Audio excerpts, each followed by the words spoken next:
भाई ऐसा थोड़ी होता है कि स्कूल गए तुम लोग, स्कूल से रिटर्न आ रहे हो, तुम्हारा घर चला गया नानी के यहाँ घूमने। भाई ये मोशन क्या होता है? तो अगर आप यहाँ पर देखें तो आपको कुछ चीजें मूव करती हुई दिखाई दे रही हैं, जैसे एक साइकिलिस्ट है, कार है और कुछ बर्ड्स हैं। सर अब देखो, अब आप मूव कर रहे हो, आपकी पोजीशन चेंज हो रही है कंटिन्यूअसली। अभी आप बोर्ड के इस किनारे पे हो, मूव करते करते दूसरे किनारे पर जा रहे हो।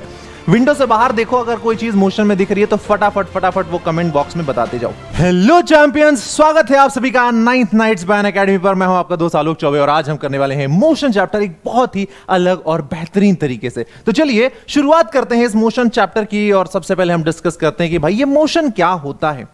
तो अगर आप यहां पर देखें तो आपको कुछ चीजें मूव करती हुई दिखाई दे रही हैं, जैसे एक साइकिलिस्ट है, कार है और कुछ बर्ड्स हैं जो कि एक जगह से दूसरी जगह मूव कर रहे हैं।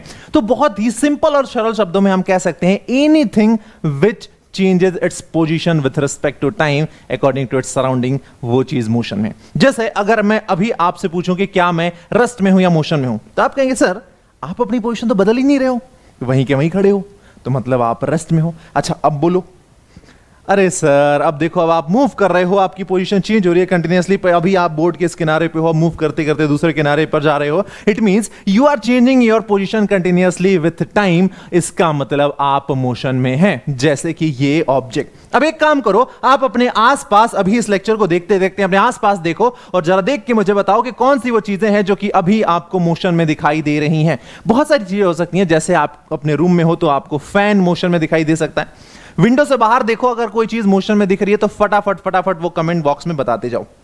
ओके सर, मोशन ये तो हमें बड़ा सिंपल लगा, समझ में आ गया। अब देखो, जैसे यहां पर इस घड़ी के कांटे को तुम देखो तो ये घड़ी के कांटे की पोजीशन जो है कंटिन्यूअसली बदल रही है। ये टिक टिक टिक टिक टिक टिक टिक टिक टिक टिक इसकी पोजीशन बदल रही है, तो ये मोशन में कहलाएगा। ओके, तो the position of the clock, the position of the hand of the clock changes continuously and that's why it is in motion. और क्या मोशन में हो सकता है? यहां पर एक नदी है जो बहती हुई दिखाई दे रही है आपको, ये देखो। तो नदी का पानी रुका हुआ नहीं है, पहले ऊपर था फिर नीचे और आगे बहता हुआ जा रहा है। मतलब ये जो रिवर वाटर है, ये रिवर वाटर भी मोशन में है। तो आप कह सकते हैं in a river the position of water changes continuously. इसके अलावा अगर आप यहां पर देखें तो earth is revolving around the sun continuously and moving and moving and moving. तो पहले अर्थ यहां पर है, अब देखो ये यहां पर आ गई, फिर यहां आ गई, फिर यहां आ गई, यानी अर्थ की पोजीशन जो है सन के रिस्पेक्ट में कंटिन्यूअसली चेंज हो रही है समय के साथ। तो हम कहेंगे अर्थ जो है वो मोशन में है। तो anything which changes its position continuously is said to be in motion. Okay sir, ये बात समझ में आ गई। डेफिनेशन लिखी हुई है सरल शब्दों में। A body is said to be in motion when it changes its position with respect to its surrounding with time. क्योंकि पता कैसे चलेगा कोई ऑब्जेक्ट अपना पोजीशन चेंज कर रहा है? आप टाइम के रिस्पेक्ट में देखेंगे ना। टाइम बढ़ रहा है लेकिन वो ऑब्जेक्ट वहीं पर है, रेस्ट में है। टाइम बढ़ रहा है, ऑब्जेक्ट भी पोजीशन बदल रहा है, तो मोशन में है। ओके सर, ये बात समझ में आ गई। Now rest. अब रेस्ट क्या होगा? मोशन की जब बात हो गई है तो रेस्ट भी तो कोई चीज होती होगी। तो रेस्ट भी बहुत सिंपल है, जो बॉडी अपनी पोजीशन चेंज ना करे विथ रिस्पेक्ट टू टाइम, वो कहलाएगी रेस्ट में। जैसे आपका घर, भाई ऐसा थोड़ी होता है कि स्कूल गए तुम लोग, स्कूल से रिटर्न आ रहे हो, तुम्हारा घर चला गया नानी के यहां घूमने। ऐसा होता है क्या? नहीं सर। अच्छा एक काम करो, तुम अपने रूम में, रूम के बाहर आसपास कौन सी ऐसी चीजें हैं जो तुमको रेस्ट में दिखाई दे रही है, तो तुम देख के बताओ। जैसे मैं फिलहाल बताता हूं मुझे क्या क्या चीजें इस रूम में रेस्ट पे दिखाई दे रही हैं। एक एसी लगा हुआ है, रेस्ट पर है। यहां पर ढेर सारी चेयर लगी हुई है, वो रेस्ट पर है। यहां पर एक पीसी है जो कि रेस्ट पर है। यहां पर एक स्टडी टेबल है जो कि रेस्ट पर है। इसके अलावा मेरे शूज रेस्ट पर है, पानी की बोतल रेस्ट पर है, और भी बहुत सारी चीजें जो कि रेस्ट पर हैं, क्योंकि ये अपनी पोजीशन टाइम के साथ चेंज नहीं कर रही हैं। अब आप भी अपने रूम में देख के बताओ कि आपको कौन कौन सी चीजें रेस्ट पर दिखाई दे रही हैं। चलो भाई, रेस्ट एंड मोशन समझ में आ गया। अब एक छोटा सा सवाल मेरे अंदर से, अंतर मन से निकलता हुआ आ रहा है आप सभी देव मानुषों के लिए, और वो ये है कि क्या एक ऑब्जेक्ट एक ही समय पर रेस्ट में भी और मोशन में भी हो सकता है? सर ये क्या कह दिया आपने? अरे मैंने बड़ी सिंपल सी बात कही कि क्या सेम ऑब्जेक्ट सेम टाइम पर रेस्ट एंड मोशन दोनों में हो सकता है? आप कहेंगे सर जी आपने तो फंसा दिया हमको। अरे फंसाया नहीं है बाबू, बहुत सिंपल सा सवाल पूछा है, तो इसका आंसर है जी हां। सेम टाइम पर सेम ऑब्जेक्ट रेस्ट में भी हो सकता है, मोशन में भी हो सकता है। ये डिपेंड करता है कि आप देख कहां से रहे हैं, ऑब्जर्वर पर डिपेंड करता है। जैसे एक एग्जांपल ले लेते हैं, भाई ये मान लेते हैं कि ये है हमारी बस। ये जो है हमारी बस है, ठीक है, ये रही हमारी बस दिखाई दे रही है। व्हाइट कलर की बस ले लेते हैं, ब्लैक कलर की बस में तुमको मजा नहीं आ रहा है। ये हमारी एक बस है। अब इस बस में दो लोग बैठे हुए हैं, एक है चिंटू, दूसरा है पिंटू। चिंटू एंड पिंटू, इस बस में दो लोग बैठे हैं, चिंटू एंड पिंटू। ये चिंटू और ये पिंटू। बस मूव कर रही है, चिंटू पिंटू बस के साथ मूव कर रहे हैं। बस मूव कर रही है, चिंटू पिंटू बस के साथ मूव कर रहे हैं। अब इसी बस के किनारे यहां पर ये कौन खड़ा है? यहां पर खड़ा हुआ है पप्पू। अब भाई चिंटू से मैंने पूछा कि चिंटू ये बता कि जो पिंटू है क्या उसकी पोजीशन बदल रही है? तो चिंटू कहेगा सर जी पिंटू तो वहीं बैठा है उसी सीट पर, इसकी पोजीशन तो बदल नहीं रही है। मतलब चिंटू के लिए पिंटू रेस्ट में है क्योंकि पिंटू की पोजीशन नहीं बदल रही है एज कंपेयर टू चिंटू। लेकिन ये मूव कर रहे हैं। जो रोड किनारे पप्पू खड़ा है वो देख रहा है कि भाई ये बस तो मूव कर रही है और बस के अंदर बैठा हुआ पिंटू भी मूव कर रहा है। यानी पप्पू के लिए पिंटू मोशन में है लेकिन चिंटू के लिए पिंटू रेस्ट में है। यानी सेम टाइम पर सेम ऑब्जेक्ट रेस्ट में भी हो सकता है, मोशन में भी हो सकता है। यह डिपेंड कर रहा है कि आपका ऑब्जर्वर कहां है और कहां से वो देख रहा है। इसीलिए हम कहते हैं कि rest and motion are relative term. यानी इस दुनिया में कोई भी ऑब्जेक्ट ना तो एब्सोल्यूट रेस्ट में है ना ही एब्सोल्यूट मोशन में है। जैसे फिलहाल एक एग्जांपल की बात करें कि भाई ये अर्थ है जो कि कंटिन्यूअसली अपने एक्सिस पर क्या हो रही है? रोटेट हो रही है। यहां पर ये मून पर कोई एक हमारा मित्र है, एलियन है जो कि यहां रहता है। ये एलियन हमारा मित्र जो यहां पर है, ये क्या देख रहा है कि ये जो स्टैच्यू ऑफ लिबर्टी है वो तो गोल गोल घूम रही है क्योंकि स्टैच्यू ऑफ लिबर्टी अर्थ पर है और अर्थ तो कंटिन्यूअसली घूम रही है ना।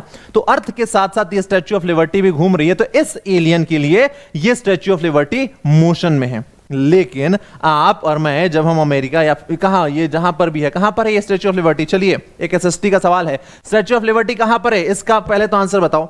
अब जब तुम वहां पर जाते हो तो क्या वहां पर तुमको स्टैच्यू ऑफ लिबर्टी ऐसे गोल घूमिंग कर रही है क्या?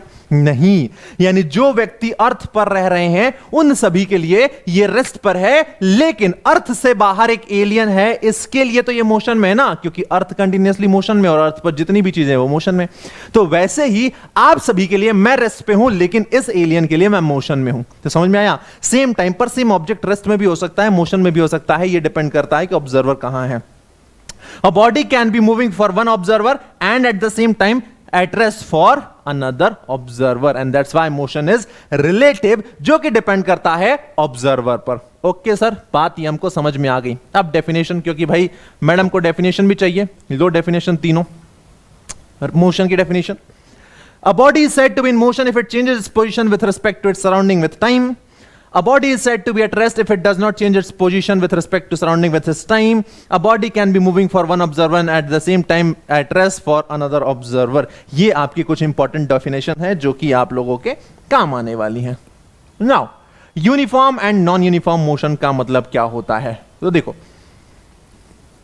Uniform motion, the motion in which the object cover equal distance in equal interval of time is called uniform motion. यहां पर ऑब्जेक्ट यूनिफॉर्म का मतलब क्या है भाई? स्कूल में तुम लोग जाते हो, सारे बच्चे यूनिफॉर्म पहने, मतलब सब लोग एक जैसा कपड़ा पहने हैं जिसमें कोई भी चेंज नहीं हो रहा है। मतलब आपका ऑब्जेक्ट का जो स्पीड है वो कांस्टेंट है। यानी एक घंटे में अगर 50 किलोमीटर की डिस्टेंस कवर कर रहा है तो अगले एक घंटे में भी 50 किलोमीटर की डिस्टेंस कवर करेगा, फिर अगले एक घंटे में भी 50 किलोमीटर की डिस्टेंस कवर करेगा एंड फिर अगले एक घंटे में 50 किलोमीटर की डिस्टेंस कवर करेगा। तो उस ऑब्जेक्ट के मोशन को यूनिफॉर्म मोशन कहेंगे जो कि इक्वल टाइम इंटरवल में इक्वल डिस्टेंस कवर कर रहा है। जैसे कि ये हैंड क्लॉक, ये घड़ी का कांटा जो है, ये जो लाल वाला, ये जो सेकंड का कांटा है, वो 1 मिनट में पूरा एक चक्कर लगा लेता है, फिर अगले 1 मिनट में एक चक्कर लगा लेगा, फिर अगले 1 मिनट में एक चक्कर लगा लेगा। यानी पूरा एक साइकिल कंप्लीट करने में उसको 60 सेकंड्स या 1 मिनट लगते हैं। तो ये सेम टाइम इंटरवल में सेम डिस्टेंस कवर कर रहा है, इसलिए हम इसको कह रहे हैं कि यूनिफॉर्म मोशन कर रहा है। वहीं अगर हम बात करें नॉन यूनिफॉर्म मोशन की, तो नॉन यूनिफॉर्म मोशन में देखो जरा क्या होगा। The motion in which the object cover in unequal distance and equal interval of time is called non-uniform motion. जैसे कि आप लोग मार्केट में चले गए हैं मम्मी के लिए गिफ्ट खरीदने, मम्मी का है बर्थडे, मार्केट में चले गए हैं गिफ्ट खरीदने। भैया घर से निकले तो ट्रैफिक कम था, हुई हुई हुई धूम मचाते हुए तुम्हारी साइकिल चल रही है एकदम तेजी से। जैसे ही मार्केट में गए वहां पे एकदम भीड़ कचाकच, एकदम बहुत सारी भीड़ है। अब तुमने अपनी स्पीड कर ली स्लो, फिर जैसे ही रास्ता मिला थोड़ी सी पेडल मारा, स्पीड बढ़ाई, फिर उसके बाद भीड़ आ गई, फिर स्पीड कम की, फिर बढ़ाई, फिर कम की, यानी कंटिन्यूअसली तुम्हारी स्पीड बढ़ रही है, घट रही है, बढ़ रही है, घट रही है। और इस कंडीशन में तुम सेम टाइम इंटरवल में सेम डिस्टेंस कवर नहीं कर पाओगे। यानी हो सकता है कि पहले तुमने 10 मिनट में 3 किलोमीटर कवर कर लिया, फिर अगले 10 मिनट में तुम 1 किलोमीटर की डिस्टेंस कवर कर पा रहे हो, फिर अगले 10 मिनट में फिर से तुमने 2 किलोमीटर का डिस्टेंस कवर कर लिया, फिर अगले 10 मिनट में तुम आधा किलोमीटर का डिस्टेंस कवर कर पा रहे हो। तो ऐसा जो मोशन होता है उसको नॉन यूनिफॉर्म मोशन कहते हैं। जैसे कि एग्जांपल की बात करें कि एक बर्ड है, ये चिड़िया अभी उड़ रही है, अभी इसके पास फुल ऑन एनर्जी है, तो एकदम स्पीड में तेजी से उड़ रही है। पहले 1 घंटे तक इसने 1 घंटे में 40 किलोमीटर का डिस्टेंस कवर कर लिया, लेकिन अब ये थक गई है, थक गई तो इसकी स्पीड स्लो हो गई और अब अगले 1 घंटे में ये सिर्फ 20 किलोमीटर का डिस्टेंस कवर कर रही है। अब और थक गई, अगले 1 घंटे में इसने सिर्फ 10 किलोमीटर का डिस्टेंस कवर किया। यानी टाइम इंटरवल तो सेम था, लेकिन अब डिस्टेंस जो कवर कर रही है वो कम होती जा रही है, हम कहें अलग अलग होती जा रही है। तो इस टाइप के मोशन को नॉन यूनिफॉर्म मोशन कहा जाता है। यूनिफॉर्म मोशन की बात करें तो यहां पर एक्सेलरेशन 0 होता है, क्योंकि मैग्नीट्यूड एंड डायरेक्शन तो आपका कांस्टेंट है। अगर वो कांस्टेंट है तो एक्सेलरेशन 0 होगा। वहीं नॉन यूनिफॉर्म मोशन में एक्सेलरेशन 0 नहीं होता है, 0 नहीं होता है। नाउ अब हम जरा समझते हैं कि भाई यूनिफॉर्म नॉन यूनिफॉर्म मोशन को 3 एग्जांपल्स हैं। हमारे 3 दोस्त हैं, अमर, अकबर एंड एंथनी। हमने क्या किया, अमर, अकबर, एंथनी अपने घर से निकल रहे हैं, मोशन कर रहे हैं। हमने इन तीनों का ही डेटा बनाया और उस पूरे डेटा को एक टेबल में फिल कर दिया, और फिर उस टेबल के हिसाब से हम बताएंगे कि कौन यूनिफॉर्म मोशन कर रहा है और कौन कर रहा है नॉन यूनिफॉर्म मोशन। तो ये देखो हमने क्या किया, हमने इन तीनों के बारे में स्टडी की। 5 बजे तीनों ही अपना मोशन शुरू करते हैं और हम हर 30 मिनट में इनका डेटा कैप्चर करते हैं कि जब इन्होंने 5 बजे मोशन शुरू किया तो वो कहां पर थे, फिर 5:30, 6, 6:30, 7, 7:30 और 8 बजे उनकी पोजीशन क्या क्या थी वो हमने मेजर कर ली। ठीक है, तो ये देखो सबकी हमने पोजीशन मेजर कर ली। यहां देखो भाई टाइम इंटरवल हमने 30 मिनट्स का लिया है। यहां पर जब 5 बज रहे थे तो अमर जो है अपने घर पर था। अगले 30 मिनट में वो 20 किलोमीटर का डिस्टेंस कवर कर चुका है। फिर अगले 30 मिनट में उसने फिर से 20 किलोमीटर की डिस्टेंस कवर की, फिर नेक्स्ट 30 मिनट में उसने 20 किलोमीटर की, और फिर ऐसे ही सेम टाइम इंटरवल में सेम डिस्टेंसेस कवर कर रहा है। फिर हम चलते हैं अकबर के मोशन पे, और अकबर का हम क्या करते हैं, डेटा कलेक्ट करते हैं। फिर उसके बाद हम चलते हैं एंथनी के मोशन पे और एंथनी का डेटा कलेक्ट करते हैं। तो आप देखो टाइम इंटरवल सेम है, लेकिन सेम टाइम इंटरवल में अमर ने सेम डिस्टेंसेस कवर की, 20 20 20 20 20, जबकि अकबर है उसने पहले 30 मिनट में 18, अगले 30 में 18, फिर अगले 30 में 6, अगले 30 मिनट में 18, फिर अगले 30 मिनट में 25 और अगले 30 मिनट में 25 किलोमीटर। तो यहां पर सेम टाइम इंटरवल में अकबर ने अलग अलग डिस्टेंसेस कवर की हैं। वहीं अगर हम बात करें एंथनी की तो इसने भी सेम टाइम इंटरवल में 14 14 14 14 सेम टाइम इंटरवल में सेम डिस्टेंसेस कवर किए हैं। तो अब इस डेटा को अगर तुम देखो तो इस डेटा को देख के तुम क्या कह सकते हो कि कौन यूनिफॉर्म मोशन कर रहा है एंड कौन नॉन यूनिफॉर्म मोशन कर रहा है। फटाफट कमेंट बॉक्स भर दो और बता दो दोस्त कि कौन से बंदे का यहां पर यूनिफॉर्म मोशन हो रहा है और किसका हो रहा है नॉन यूनिफॉर्म मोशन। एक एग्जांपल मैं देता हूं भैया, जो हमारा अमर है वो कर रहा है यूनिफॉर्म मोशन क्योंकि सेम टाइम इंटरवल में सेम डिस्टेंस कवर कर रहा है। बाकी का आप बता दीजिए। नाउ फिजिकल क्वांटिटीज क्या होती हैं भाई, तुम मेजर कर सकते हो आलोक सर कितने क्यूट हैं, कर सकते हो क्या? तुम मेजर कर सकते हो कि आलोक सर आज कितने खुश हैं? तुम मेजर कर सकते हो कि आलोक सर कितने अच्छे हैं?